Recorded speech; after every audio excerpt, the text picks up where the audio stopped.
What, a spammer already?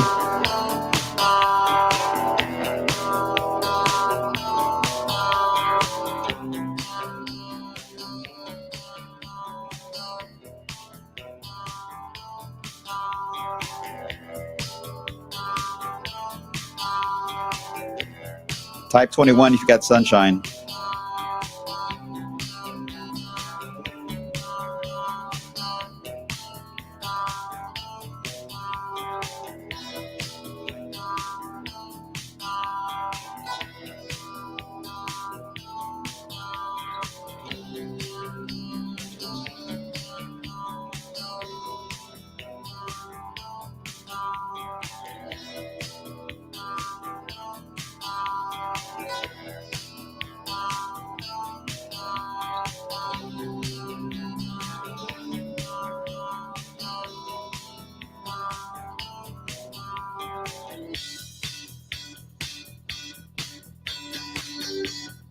Yes, that strange stain in the sky, Karen, is the lovely orange orb that we've missed, right?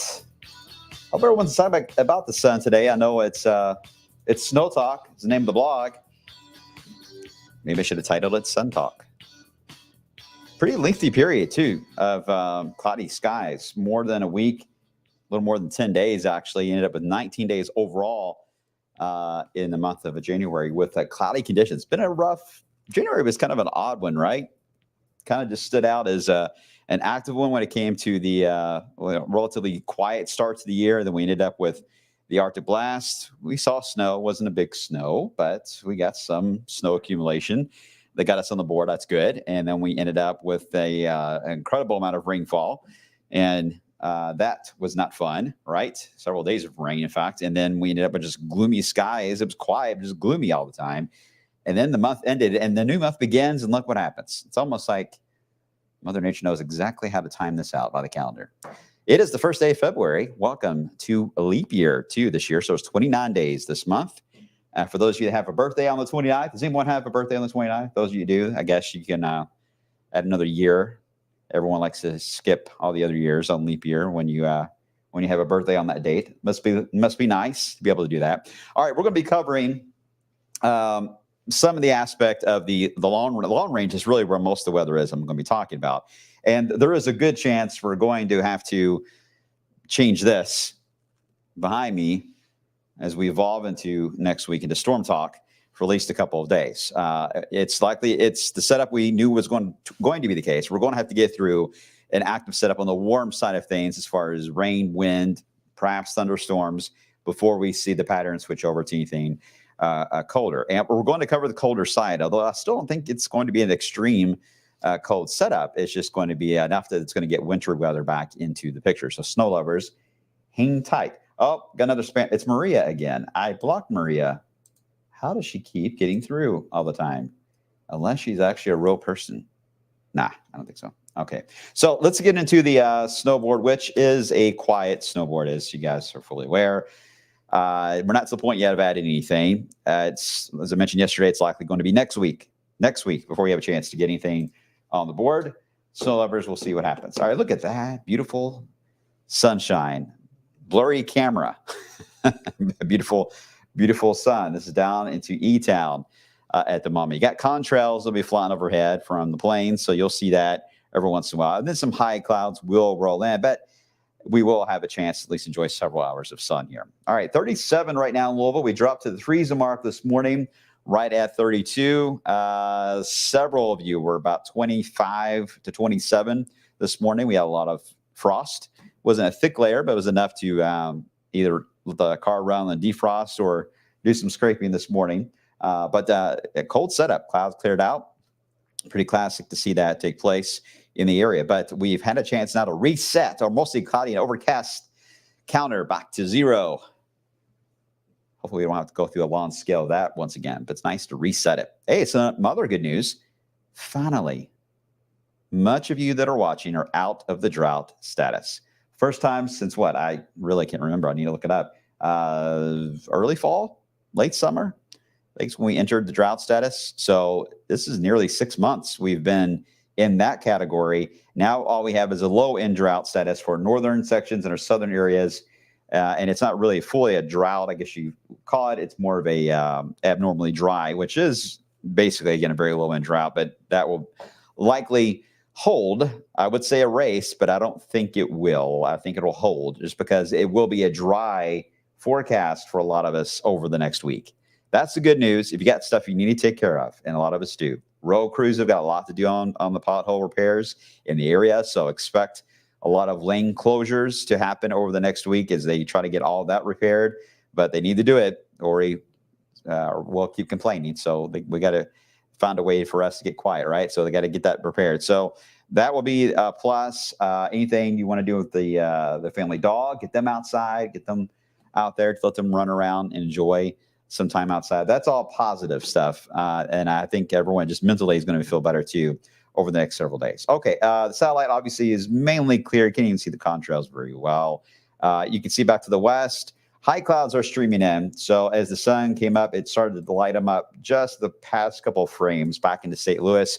High clouds move really fast compared to low clouds, so it won't take long for them to get here. In fact, roughly 6 to 7 hours from now, they will arrive. Should make, just a heads up, should make for a very pretty sunset tonight. If they don't get too thick, and I don't think they will. I think they'll stay thin. All right, man. Let's see. Let's see.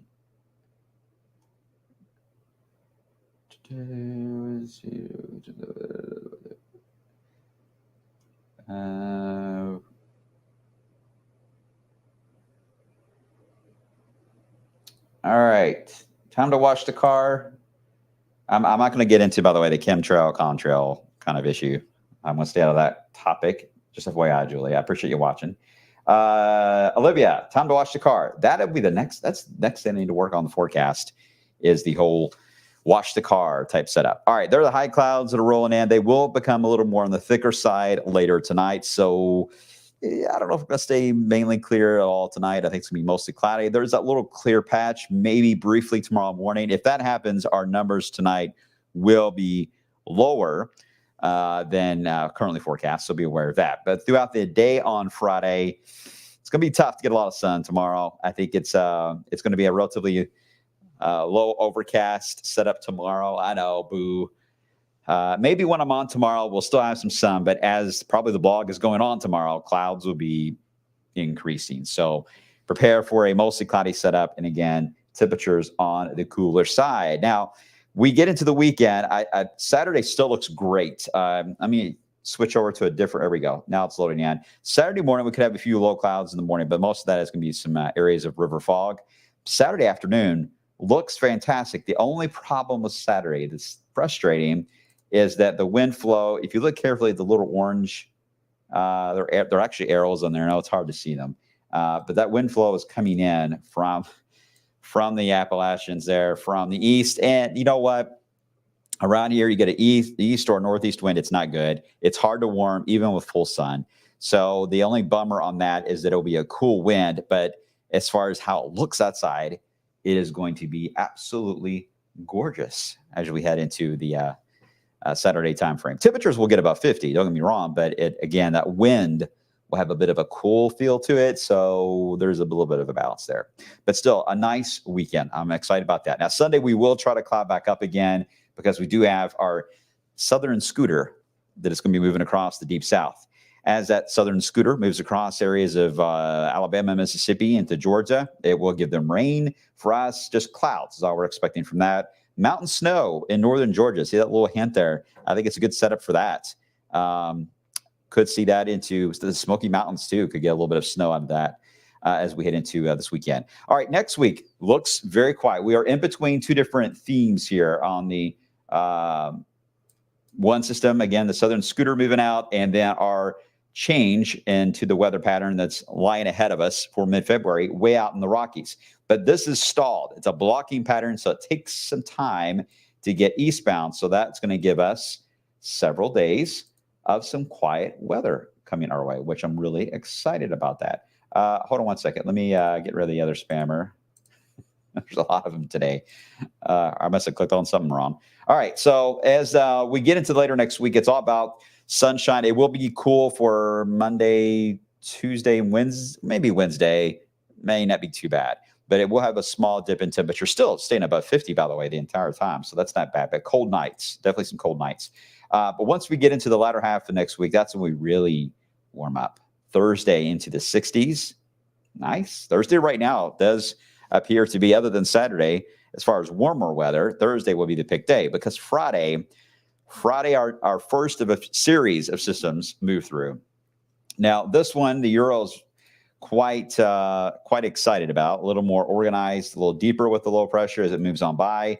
As we head into Saturday, we're at 60 or so on Friday there. So as it moves in, sorry, I got the time frames wrong. I meant Friday. But as it moves in on Friday, warm, windy, and yes, the chance is there to get some thunderstorms. Now, it's too early to talk about will they be strong, will they be severe. Ashley, are you on here? I'm thinking of you, Ashley. Too early to talk about whether that will be at play or not, because the timing on this is a little faster than when it was yesterday. That's important. A little more of a daytime timing would increase our potential for something on the stronger side. Later, we would get a much more tamed version of it and just a band of rain. In forecasting and thunderstorms like this, you got to get agreement first off on the upper air pattern on this. But the lower atmosphere is much more difficult to figure out this far in advance. So we've got some time. That's more than a week out. But it will move on by. We do get colder. But if you guys remember, when we were looking at some of the long-range data on especially the teleconnections, there was that bump up that happened on the 11th. Then we dropped. This is basically the little bump we will have. So this is not the true cold air that will happen after the system for next weekend. That will happen right after that as we head toward Valentine's Day. In fact, well, I'll allude to that here in a second. Let me show you the GFS, and I'll bring it full screen. These are all the different ensembles from the GFS on, for all intents and purposes, this is CAPIT for thunderstorm potential. And you see only a few of them so far, only a few are showing that potential that is there. Not all of them. So we'll see. This needs more time in the oven, as I like to say, on these kind of scenarios. All right. Then after that, this is what you're here for. Then after that, we have another system rolling in that could still be a strong system. It will be, I got a feeling already, it is going to be labeled like a Valentine's Day storm coming our way. That will be the one that will then introduce the colder weather. Now, that system may not be all snow. I do think wintry weather will likely be involved at some point around Valentine's Day, maybe the 14th through the 16th. But it looks to me like a rain to snow setup, because we typically just go right into snow from a warmer pattern. We have a rain to snow setup, and then you get into wintry weather after that. So that will be the catalyst. That's around the 14th. This is the first day of the month. So you guys see that we've got some time. So snow lovers, this is your time to kind of relax. If you want to go on vacation, take it easy. Get outside, touch the grass, whatever you got to do. Snow lovers, hang tight, because it's going to be a while. All right, we're going to have to take some time here until the second half of the month of February. This is the latest. This is a new map. This is a new map showing the colder than normal weather moving in for this second half here of February. And I'll leave you guys before I get to some of your questions. There's the snow potential. Again, don't pay attention to the amounts. Just notice all the noise on the ensembles that are showing up as we head into the end of the month of February and into March. March this year could be an interesting month for us in terms of wintry weather. We shall see how that goes. Allie, Farm Show is next week. Is that the week you're referring to? Hopefully it'll be a nice week. If it's a week after that, maybe a little more of a challenge there. Margot, any more chances for snow? Hope so, Mount Washington. Yep, as I just covered, I think it's going to be at least a chance. I can't tell you much more than that until we get later into the month, so hang tight. And Tyler, Green Thumb is ready to get antsy. Yeah, I wonder if some of the bulbs were trying to pop out of the ground.